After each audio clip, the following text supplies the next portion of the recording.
बहुत हद तक इंडेक्स के लिहाज से शायद पचानी शुरू कर दी इसने कि इस तरह के मूव्स आए हैं, पर स्टॉक स्पेसिफिक कहां नजर डाली जाए? इलेक्शन के मद्देनजर या इस टाइम होराइजन के बीच इन एक्सपर्ट्स को क्या पसंद आ रहा है? लाइए दोनों को स्क्रीन पे, पहले चले मानस के पास। मानस, पोजिशनली सबसे अपन दोनों मैच कर रहे हैं थोड़ा थोड़ा आज। पोजिशनली मूड कैसा, कोई कौन सा स्टॉक प्रिफर्ड?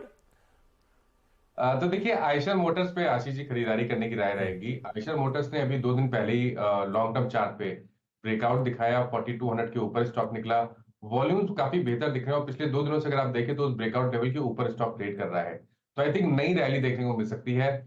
इसलिए अब करंट लेवल से लेकर कभी भी कोई टिप मिले तो 4200 तक आपको खरीदारी करके चलनी है। 4300 से 4200 एक बहुत ही बढ़िया रेंज है जहां पर आप आयशर मोटर्स में खरीदारी कर सकते हैं पोजिशनली।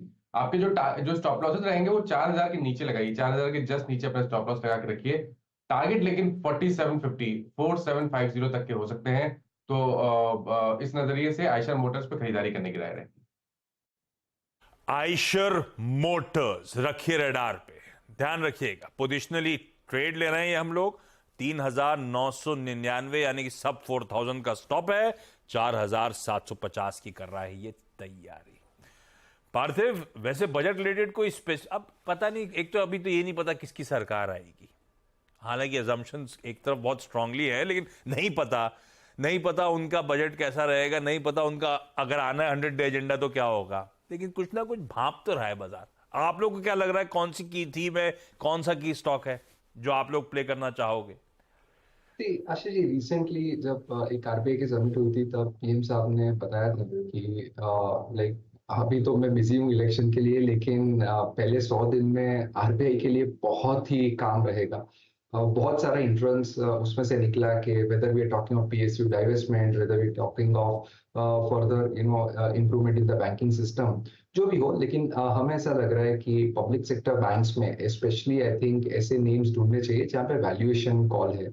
तो मुझे लगता है कि बैंक ऑफ बड़ौदा एक ऐसा लार्ज कैप पीएसयू है। It is the third largest public sector bank. Asset की साइज की बात करूं तो 7.5 लाख करोड़ की एसेट्स है।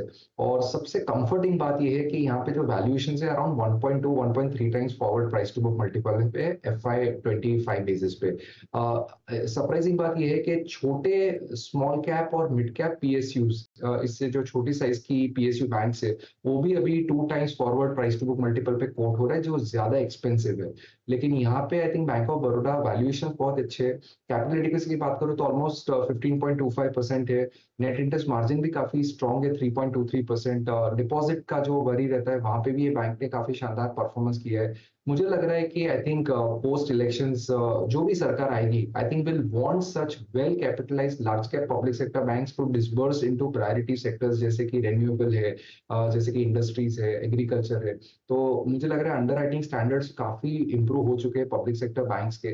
तो कोई रीजन नहीं बनता कि इस तरह की फ्रंटलाइन पीएसयू बैंक दूसरे पीयर्स के अंडर अंडर वैल्यूड है। काफी 20 to 30% डिस्काउंट पे चल रही है एज कम्पेयर टू दूसरे पीयर्स पे। रिसेंटली एसबीआई भी रीरेट हुआ। तो मुझे लग रहा है कि इलेक्शन के बाद भी और लॉन्ग टर्म के लिहाज से भी मुझे लग रहा है कि बैंक ऑफ बड़ौदा जैसी बैंक आई थिंक इन्वेस्टर्स के पोर्टफोलियो में रहनी चाहिए।